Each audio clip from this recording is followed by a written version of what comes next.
Watch out, here I come. Welcome to the Lunch Hour with Mr. Credit. Ooh, hot. Oh, yeah, that's hot. That is hot. And today, it's Turnaround Tuesdays. Let the games begin! Hi-yo! And today, we're teaching you how to point your financial life in the right direction. Gee, I sure hope there's a happy ending. I love a happy ending. And now, the Lunch Hour with Mr. Credit on ESPN Radio 1700. Good afternoon. Welcome to another edition of the Mr. Credit Lunch Hour, your lunch hour, where we are guaranteeing to make you smarter than everyone else. This is Dan Osgood sitting in for Mr. Credit, as is pretty common here on Tuesdays. And joining me via telephone, we have Jared Cazzo with Neil Diamont downtown. Jared, how are you today? Doing well, sir. How are you? Good. Get those dental issues taken care of? Exactly. I'm just leaving the dentist, so I'm getting to you via the cell. Perfect. So you could be here and there a little bit. Yeah, hopefully not. Yes. But yes. Great. Well, we're glad you could take time out of your busy schedule. I know that was a last-minute little bit of an emergency to get in and see the dentist today. I'm glad to hear all is well. Thank you. First thing we're going to talk about today, pretty much everyone's talking about it, the unfortunate passing of Robin Williams yesterday. I'm sure you've heard about that by now, Jared? Oh, yeah, very much, yes. He was one of the legends in the comedic world as well as the acting world. Yeah, just as a celebrity, he's one of the few where I didn't mind listening to him, where a lot of celebrities, when they get up and want to state their opinion, I kind of tune out because these are people that get paid to say what other people write down on paper and tell them to say. This is a guy that I saw him numerous times get interviewed, and you could tell there was no prepared anything. It was just him shooting from the hip, and he had plenty of his own thoughts in his head and was able to really entertain in all aspects of celebrity life. You're right. It's rare nowadays where you have an entertainer of that level. Kind of the five-tool kind of entertainer that can do everything, comedy, drama, act, as well as, sing and all kinds of things. You just don't see that anymore. And he did also have strong ties, philanthropic ties. I know he set up a non-profit or a charitable organization, Whoopi Goldberg and Billy Crystal. So, he was a well-loved individual, and, his loss is felt profoundly in this country. Absolutely. Just reviewing some of the movies and different things. Mrs. Doubtfire, one of his biggest.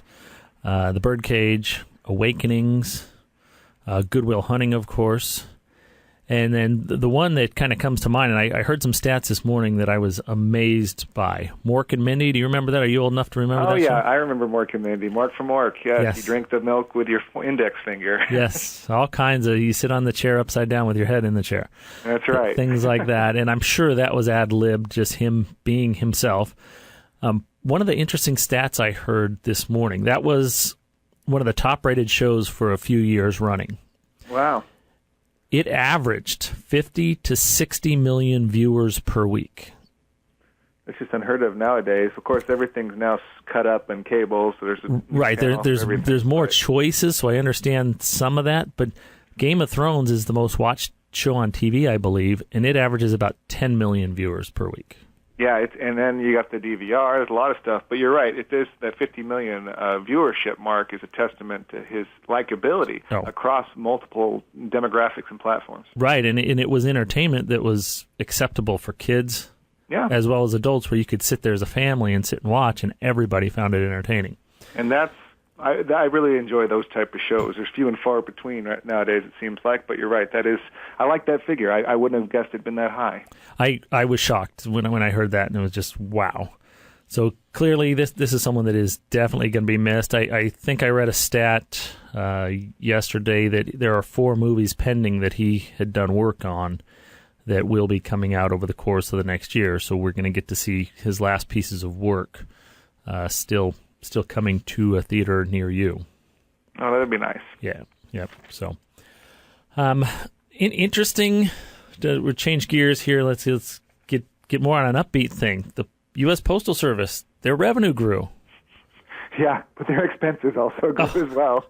Wait, you weren't supposed to let on to that so fast. Oh, I'm sorry. Yeah, the U.S. Postal Service, their revenue was up 2% to $16.5 billion. However, their operating expenses for the same quarter outweighed the revenues at $18.4 billion. So they're only losing about $2 billion per quarter now. Yeah, that's something to look up to, I suppose. I don't know. It's progress. Probably not. I think it's more of a testament, and I know Mr. Credit's talked about it on the show, that it's hard for them to compete when you have the UPS's Federal Express and DHLs of the world out there. The other thing that I know Mr. Credit would say at this point is, if the U.S. Postal Service were not a government company, it would have gone folded up many years ago. You just can't operate at that kind of loss. No, unless you have some enormous parent company that's just sitting by allowing that to bleed, which most businesses are not going to do that. Yeah. That parent company is Congress. You're right. It's a very dysfunctional large company.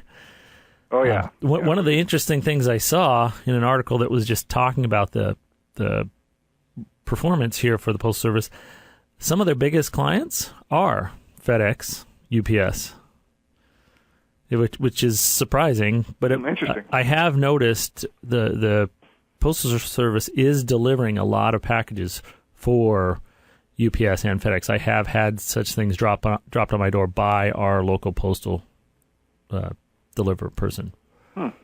So that is interesting too. I'm not sure the correlation, but again, it's just mind-boggling when you say, they're losing $2 billion a quarter. Yikes! Right. Yeah, that there's very few companies that even make $2 billion in a year, and they're losing that much per quarter. So it's just more emphasis of a need of some kind of overhaul, or something has to be changing.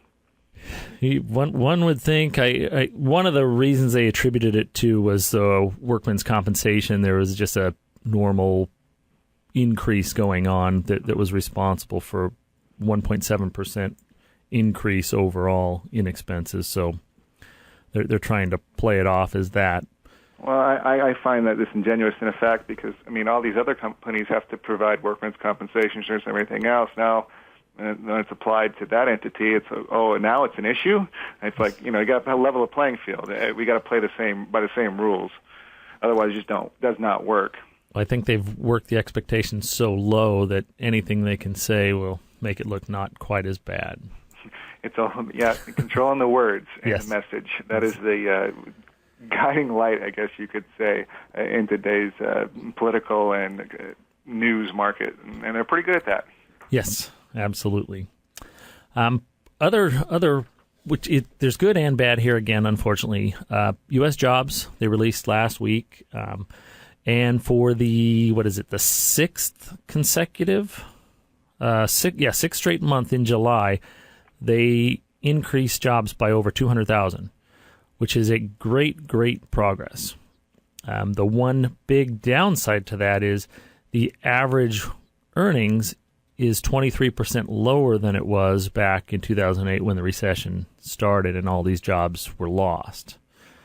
This is something where I believe there's pretty substantial factual data here, and this is why I'm not 100% on board with this economic recovery is really catching steam, because many of our population are earning significantly less doing the same work they were prior to the recession, and that makes it pretty hard when you're making 23% less than what you were to try to make ends meet. No, it's very true, and it just, it's you got to focus on the net figures, not the gross, and you can't compare apples to oranges, like you say. The thing I take from it is, and there's no way this is directly correlated, but if you're working with a $100 base, you can pay 5 employees for $20. If you're working on that, if you add 10 employees, then you're only paying each $10,000 or $10 and $10 at that point. So there's a finite amount of funds to go around, whether it's employing 5 and paying them more, or employing 10 and paying them less. So that's kind of the bigger issue I see. And again, I'm not trying to say it's a direct correlation to that. There's a multitude of factors at play here. Right. And Dan knows better than I, most likely. But I agree. I'm not on board completely with this recovery as well. And, numbers you can use numbers in a lot of different ways, especially in the media. So, until we see some more hard data here of the net benefits of this recovery, I guess we'll call it that, still going to remain skeptical. Right, and you just don't even really have to go far. You can walk out on the street and see people walking around and still see many businesses with signs in the window, space for lease, lots of places where there were businesses up and functioning that are not occupied currently as well. So it's something to pay attention to. I believe it is, until we can get wage growth to try to keep up, because inflation is happening, whether they want to release the full actual factual data or even the small numbers. 1.6%, if we're down 23% and the cost to live on a daily basis is increasing at 1.6%, now you're closer to 25% of a difference from where you were back in 2008 before the crisis hit. So that's going to continue to weigh on the economic recovery and just the feeling that the general population has towards getting out and spending money again and trying to stimulate growth in a more organic fashion. Exactly right. And we just throw out these terms, 25% and 6%. These are people's livelihoods that are being drastically affected by this as well. So we can't forget that as we evaluate all these issues. Yes, in the actual numbers, let's see, the average annual salary in sectors where jobs were lost, particularly manufacturing and construction during the 2008-09 crisis, was about $61,637 per year. And then now, looking at the same sectors, the average wage in 2014 is $47,171. And that equates to about $93 billion in lower wage income. Yeah, wow, that's telling right there. And I think you hit it on the head earlier. We need to focus on increasing the wage income or the average wage income here, looking at different ways. I'm not saying that raising minimum wage, for example, would be the primary benefit to that or stimulus for that, but we've got to be looking out there. Absolutely. It's getting better. That is definitely signs of continued growth, which is very promising, but it's not quite as rosy as it's being painted by the media. Certainly. Here is a step which could be considered good news, and I think it is overall. Fair Isaac Corporation, you familiar with them? No, I'm not. It's a leading personal credit score provider. It's FICO. Oh, FICO. I know that. Yeah, Fair Isaac Corporation is what FICO is the abbreviation for. They are implementing a new credit analysis scoring model. And this is where it's kind of important. It'll give less weight to unpaid medical bills. And basically that means this new system is going to improve the credit record of many borrowers and also enhance the risk assessment capability of lenders. It's going to be known as FICO Score 9, which hopefully, and it looks like it will, because they're going to provide a score subtracting some of the bad debt, like in the cases where maybe people have settled bad debt and it's far enough behind, not even the full 7 years, where it's obviously that was kind of a one-time thing. Those records look like they will be dropped or at least not factored into the equation. The big one being medical payments. There's lots of people that are behind, and there's so many cases with the insurance companies involved in medical payments where things get thrown to collections very quickly when you're still questioning whether it's a legitimate bill or not. I know myself personally, we regularly get bills from a medical provider that we look at, and it doesn't even look like it was ever even submitted to the insurance. We call them back, and they say, oh, no, we need to resubmit that, and it takes a few months. Exactly. There's a lot of backlog when it comes to satisfying all the medical expenses, everything else, and now with the insurance companies not knowing exactly how to handle the new implementations of the healthcare policy in this country, it's just only going to delay it more. But you're right, it's troublesome. But again, what I'd like to hear is that you went ahead and were proactive, and what we try to advise our listeners do here is you got to be in charge of yourself and making sure these things are taken care of, because relying on another entity or someone else to do it for you is just not going to work out to your benefit, and you will be negatively impacted. Correct. So there is hope. It looks like in cases where they can remove some of these potentially harmful medical debts from your record, you could increase your score by as many as 25 points, which could be very substantial when it comes to qualifying for loans for a home, lower interest rates on various types of loans based on your credit. So this could have a nice impact for a lot of people. So, yeah, it sounds great. I'm glad to hear that. Yep. Well, stick around. We've touched on this subject in the past, but there's a restaurant in Minnesota that has begun doing something that we'll discuss when we come back that I think could impact everyone nationwide if this catches on. You are listening to Your Lunch Hour, Mr. Credit, ESPN 1700.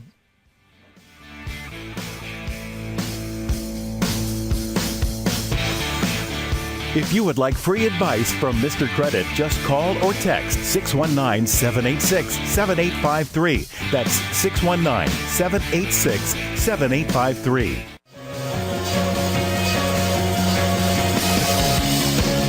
Welcome back to the Lunch Hour with Mr. Credit.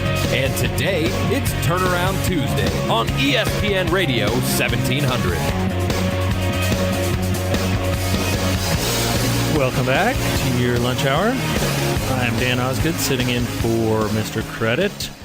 And I always seem to forget this in the first segment. We are streaming live. If you care to see me sitting in front of this microphone and speaking to you live, you can go to mrcredit.tv and see my smiling face. I dressed up today because I knew Jared would be in, and he couldn't make it because of an emergency tooth issue, so he had to do a dental appointment instead. But hey, someone has to look good in here, right? That's right. Well, very interesting article I saw today on Yahoo Finance. A restaurant in Minnesota has begun charging a minimum wage fee on the end of every bill. Granted, it's only 35 cents per bill, but it's in response to Minnesota's decision to increase minimum wage to $8 an hour for large employers and $6.50 an hour for small employers. Any thoughts on that, Jared? I love it. I think it's great. I think it's. There's no secret here. If minimum wage goes up, the employer has to either raise its prices or cut its cost in order to fill in the difference. Mm-hmm. So what this employer has done is said, look, I could inflate my prices. I could make that change, and you wouldn't know why I was doing it. But you know what? I'm just going to put it right there on the invoice. We're going to account for 35% increase to the bill is so I can pay my employees the minimum wage for the state. And again, it's just putting it out in the open. So, from a number standpoint, nothing's different. It's just his choice of how to present it, or rather, this is company's choice.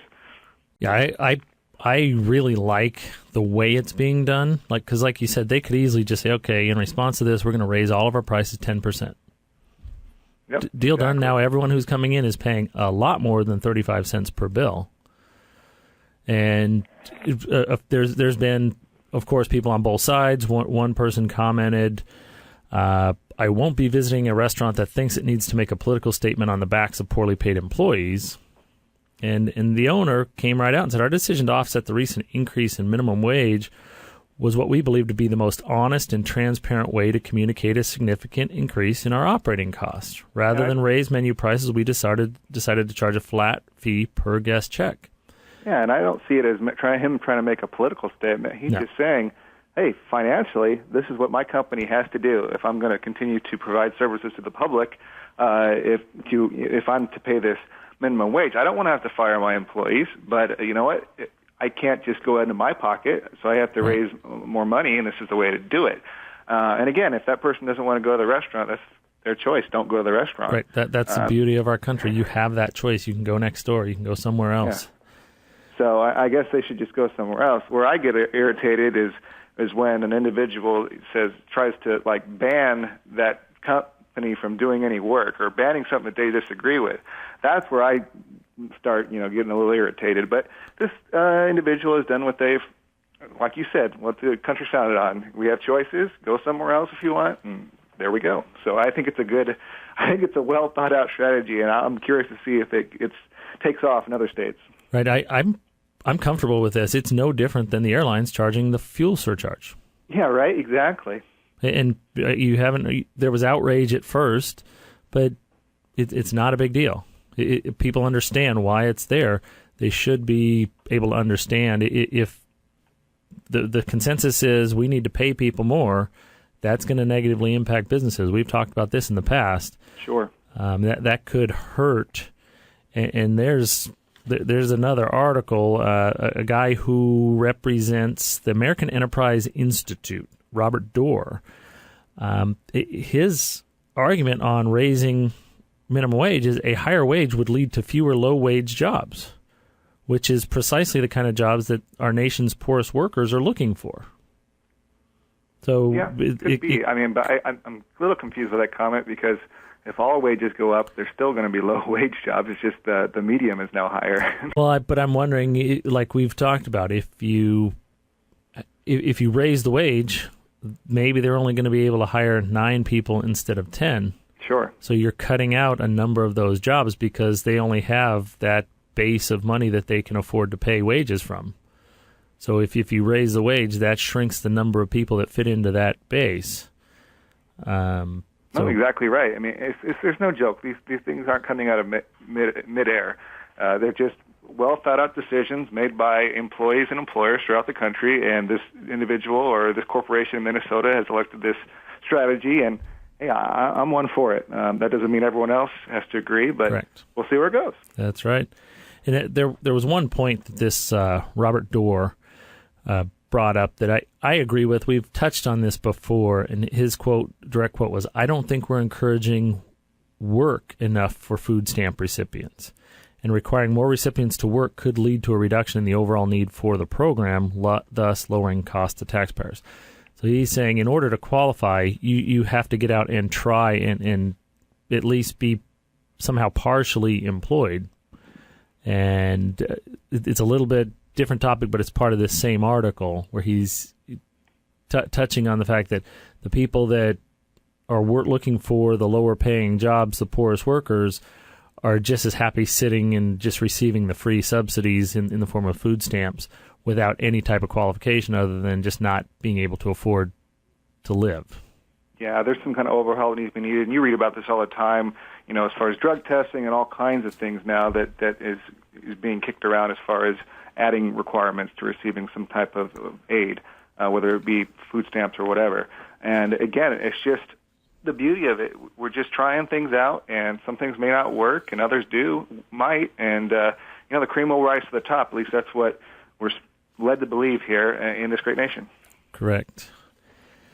You're going to stick around for the next segment, right? Yes, sir, I will. One more, okay. I got you. Then I got to run out. I'm just looking at a story here. I want to make sure we get to the important parts. You are the estate planning portion of the life plan. You are step number 3.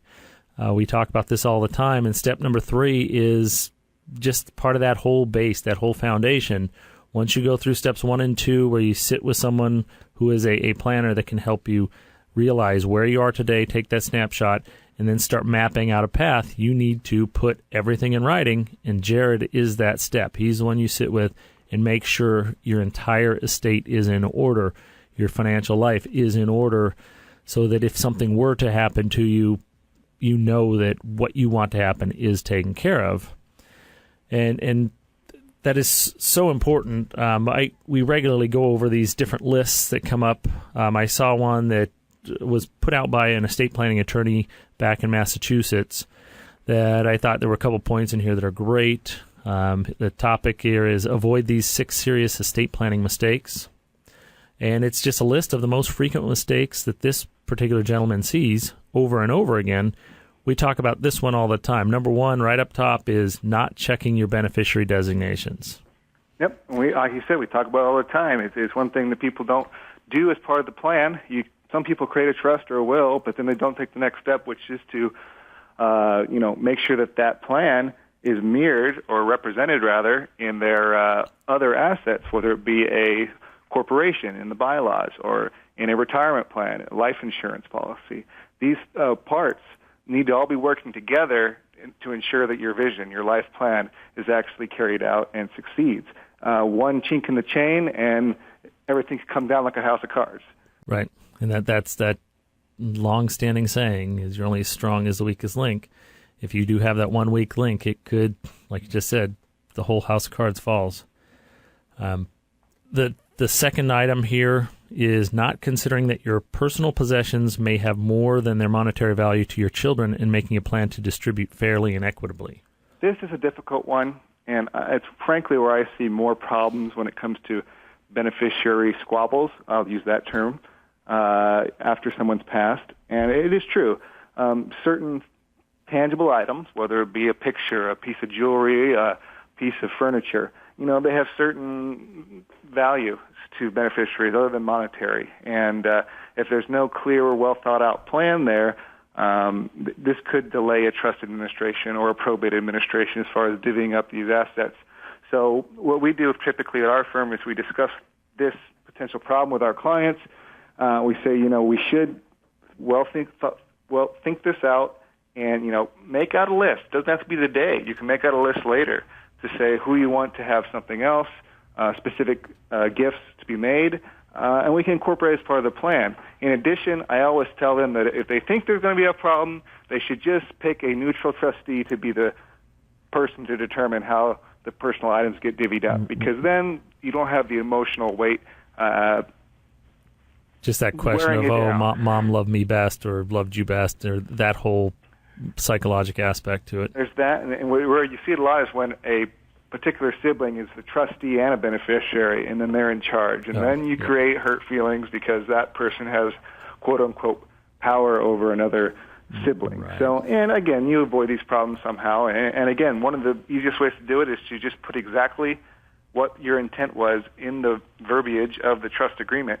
That way, you can speak from the grave, and hopefully that will quell these squabbles in the future. Right. Well, stick around. We've only covered two of the 6 serious estate planning mistakes that get seen over and over again. We'll cover the other 4, and we've got another topic, something interesting, niche trusts that are less common but just as important. We are talking with Jared Causa with Neil Dymott. Stick around. We'll be right back. You're listening to Your Lunch Hour, Mr. Credit, ESPN 1700. If you would like free advice from Mr. Credit, just call or text 619-786-7853. That's 619-786-7853. Welcome back to the Lunch Hour with Mr. Credit. And today, it's Turnaround Tuesday on ESPN Radio 1700.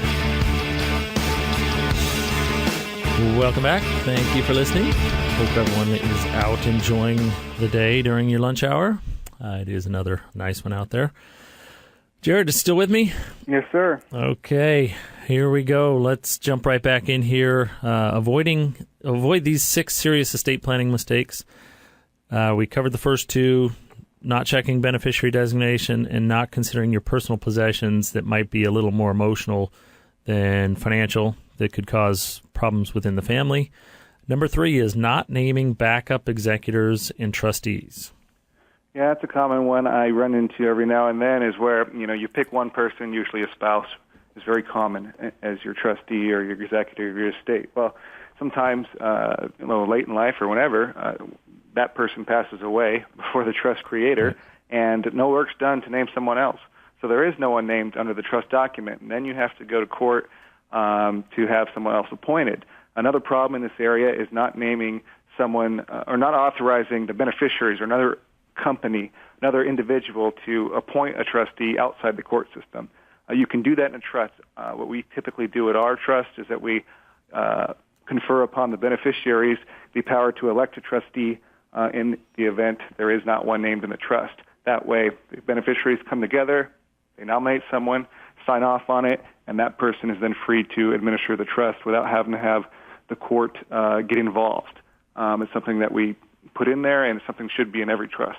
Okay. And that, I see huge value in that, because I've dealt with many cases where whoever was named had predeceased, and it just goes into the courts, and then it's again, almost a little fighting situation where different people are trying to jockey for a position to try to get the power to be able to control that. And it's just not how you want to be remembered as leaving that mess.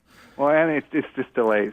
The bank and other financial institutions are not going to deal with anyone that they do not have confirmation that that's the correct person they'll be dealing with, because then they're exposing themselves to potential liability. So, again, if you want to streamline the process, this is how you do it. Okay. The next one, number 4, working with an estate planner who doesn't take the time to make sure the ownership of your accounts and beneficiary designations are properly coordinated. Exactly. We kind of touched on this with the first step here, or first pitfall to avoid, is just making sure that assets are properly funded into the trust, and your other estate planning tools, whether they be life insurance policies, corporate bylaws, shareholders agreements, that they all work together. They're all symbiotic. It's not a situation where there's conflicts between those documents, because anytime there's a conflict, more likely than not, you're going to have to go to arbitration or to the court system, and that's only going to increase fees and delay distribution. And delays. I've seen that numerous times where during steps 1 and 2, meeting with people, gathering all the data, and see that, oh, yes, we've got a will and a trust in place. Congratulations. Then I start looking at the different accounts, and they're all named in an individual's name or a joint account. And that trust document doesn't do you any good if none of the assets are titled into the name of the trust. Exactly right. The big one I deal with is joint accounts, because those accounts pass outside the will and the trust, and the individuals who are the surviving joint tenants take title to 100% of the profits. So any error there could create problems in the future. Right. Let's move along here. Number 5, acting as though estate planning is a once-and-done event. We talk about this all the time, the importance of just review it periodically. Yep, and that's it. Just like you go to the doc every year, get your physical. You do that with your trust. Although we do it probably every 3 years would be a pretty safe bet. But you can do it as many times as you want. Right, even if you've not had any life events, you haven't gotten married, remarried, divorced, no one's passed away, the tax laws change regularly, pretty much every year anymore. It's worth reviewing and making sure what you had planned for is now still valid. Exactly right. And there's a lot of different types of taxes at play here with estate planning: income, gifting, estate. So, again, it would behoove you to update and revise and to go in for your checkup. And this last one I like quite a bit. The most frequent mistakes that are seen over and over in estate planning: leaving your family to conduct a morbid scavenger hunt by not leaving written documentation of your assets, who your advisors are, and ways to find everything. Nope, exactly right. That is sometimes more burdensome than actually signing the paperwork and transferring assets, because you're right, it becomes a morbid scavenger hunt. One way that our firm helps to alleviate this, or to avoid this rather, is we actually provide our clients with a binder which houses the trust documents, the healthcare directive, and estate plans. And in conjunction with this binder, we send out an advisement letter with recommendations of some other information to keep handy, whether it be a list of your online passwords, a list of your medical providers, if you have a combination to a safe in the house, something like that, just so, like you said, you avoid the scavenger hunt and everything's in one place. Right. In like all the different contacts, I try to recommend to people all the time, get a piece of paper, put it with your documents and say, this is my CPA. This is my financial planner. This is my insurance agent. This is my estate planning attorney. Just so that whoever is going to be responsible for trying to pull the pieces together will know who to call and exactly try to sort through what's out there. I agree. That's perfect. The ICE list in case of emergency. Right. Well, hopefully that has helped. It is so important to have all this information in writing and then follow through with each step and make sure that you're covering all the bases, not just doing part of it. Because if you round a base too far, you can get picked off. That's right. And we don't want anybody getting picked off. And this information is coming from Jared Kaza. He is with Neil Dymott downtown. Estate planning is his specialty.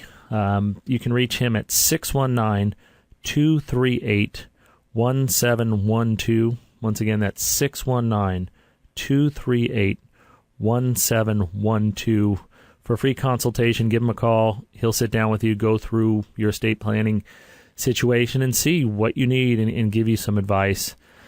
Let's move quickly. We're going to run out of time here if we don't. Niche trusts. I know everyone talks about, your normal, revocable, irrevocable trusts. There's so many different types beyond just your normal everyday, here are all my assets, they're in the name of a trust, and this is how they're going to get passed along. Do you deal with too many of the other non-normal ones, I guess, if you want to call them that? Well, I guess you'd say the most basic, or the standard, I guess would be the term, but we deal with every now and then, and it really depends on the client. It really depends on the client's desire and their asset situation. We can offer a multitude of trust to the clients, but again, when it comes down to is, like I said, the client's wants and desires, and it's another indicator of, there's no one standard trust that applies to everyone. Although we do recommend you have a revocable living trust that avoids probate. That's the main goal of that trust. But as Dan mentioned, there are a lot of these other niche trusts out there. We talked about pet trust before. Yes. Setting up a trust to take care of your pets, or at least leave some money so that whoever you choose to take care of a pet does not feel financially strapped in that situation. Another one that's been emerging is gun trust. Every state's laws are different with respect to who can own a gun and everything else. And frankly, there are considerations to be made if a firearm is distributed as part of a trust. Beneficiary could be a felon or something to that effect, where they can't legally possess a gun, and then the trustee would be criminally liable in some cases for making a distribution in a trust. So again, creating a gun trust is drafted in such a way that it addresses those concerns in the actual language of the trust, and it's unique to that asset. The other types of trust out there that we could talk about, and I usually have to deal with an accountant when we're talking to most of these, because a lot of them are created to take advantage or to avoid penalties of income tax and how it's imposed upon trust assets. There are many out there we could talk about, and that's just something, like I said, it depends on your unique situation. So we don't do it a lot because a lot of people just want the standard, but please do not take off your blinders and look out and see if what else is out there, and we can definitely facilitate. And that's why it's so important to sit down with Jared and take advantage of that free consultation, because you may have one of these situations that falls into one of these, I guess, non-normal or non-standard type trusts, but there is a vehicle that you can use to take care of the situation you're facing. And it's a very, very important step and can give you great peace of mind when it comes to knowing that everything you have, everything you want to accomplish is being addressed and taken care of in the event of your untimely passing. Once again, that is Jared Kaza. You can reach him 619-238-1712. Take advantage of his offer, free consultation. He's downtown at Neil Diamont, outstanding law firm, outstanding estate planning attorney, to the star, to Mr. Credit. So we have to give you credit where credit is due. That's what we do on this show. Well, Jared, that about does it for your time. I know. Thank you very much for taking the time out of your dental work and busy schedule and calling in today. No, thank you for having me, and have fun in the last segment. Yep. Enjoy the rest of your week, and I'll talk to you next week. Thank you, Dan. Take care. Thanks, Jared. And stick around. If you're older than 50, what can you do to catch up? I've got a number of tips of what we can do to help you be prepared for retirement. You are listening to Your Lunch Hour, ESPN 1700, Mr. Credit, where we guarantee to make you smarter than everyone else. If you would like free advice from Mr. Credit, just call or text 619-786-7853. That's 619-786-7853. Welcome back to the Lunch Hour with Mr. Credit. And today, it's Turnaround Tuesday on ESPN Radio 1700. Welcome back. Thanks for listening. It is Your Lunch Hour, Mr. Credit. My name is Dan Osgood, sitting here live in front of you. If you care to tune in, MrCredit.tv, you can see my face looking at the big screen, seeing what's going on in the markets as I'm trying to help make you smarter than everyone else. I haven't really talked about the market today. It is virtually flat today. The S&P is down about 2 points. The Dow's down about 2 points, and the NASDAQ was down about 10. So virtually unchanged, insignificant today as far as all goes. In the bond yields, the 10-year I think I saw is about 2.44, which is off from about 2.5, a little over 2.5 just a few days ago. So still no real reason for rates to go up, even though people keep calling for that. But we'll see what happens. Again, my crystal ball never has worked well since I got into this industry back in 1995. And anyone who says they have a crystal ball and they know what's going to happen, run from them as fast as you can, because it's proven over and over and over again that no one truly understands what is going to happen in the market, regardless of the information they have. Well, as we are moving the baby boomer generation, moving into retirement, the greatest transfer of wealth in the history of mankind to this point, there are many, many people in their 50s who are trying to save for retirement that are thinking, wow, it's too late. I didn't start soon enough. Boy, I should have started when I was younger. A very good article. I saw an interview with the daughter of Charles Schwab, Carrie Schwab Pomerantz. And she says that she always made saving a priority, probably because her father, pretty well known in the investment world.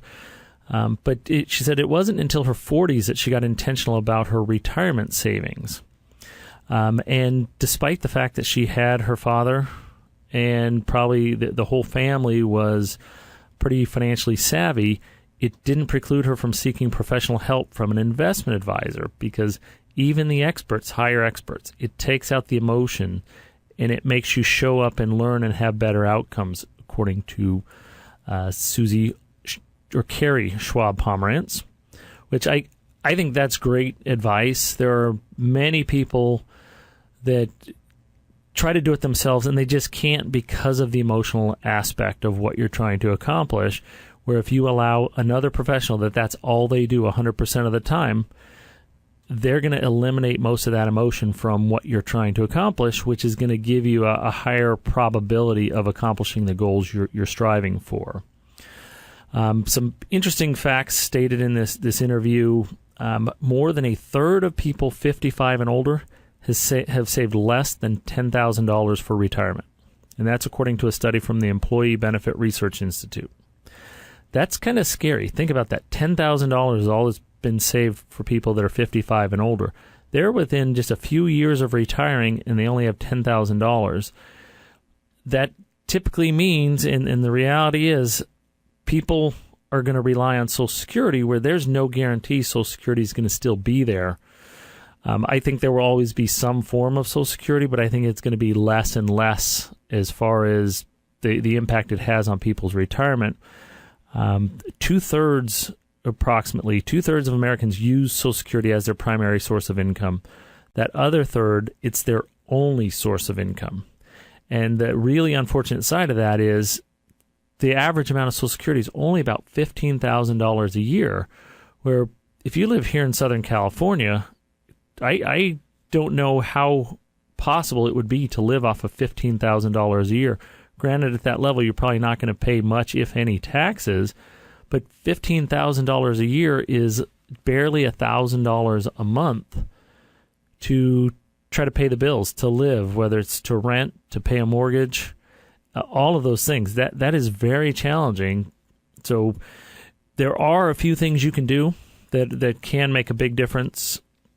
One of the most important things is you have to get it in your mind and have a mindset change that savings is not negotiable. It's something you have to do. You need to set things up automatically and have that money being put into an account for your future, for your retirement to live off of, to understand that money has a purpose.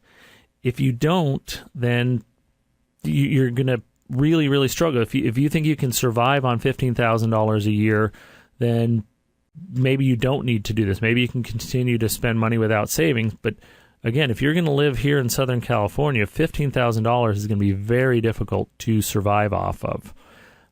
There are ways, if you work for a company with a 401k, once you turn 50, you're entitled to a catch-up provision, which allows you to add an additional $5,000 per year into your account over and above the $17,500 that is the maximum for anybody under age 20.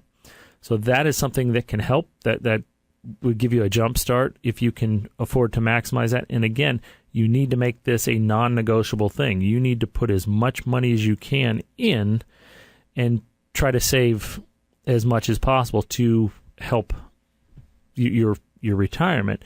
Just as an example, if you're 50 today and you take advantage of that catch-up provision and you put $23,000 in for the next 15 years, assuming you're going to retire at 15, if you can somehow average a 6% rate of return, you would have about $570,000 saved up over that short period of time.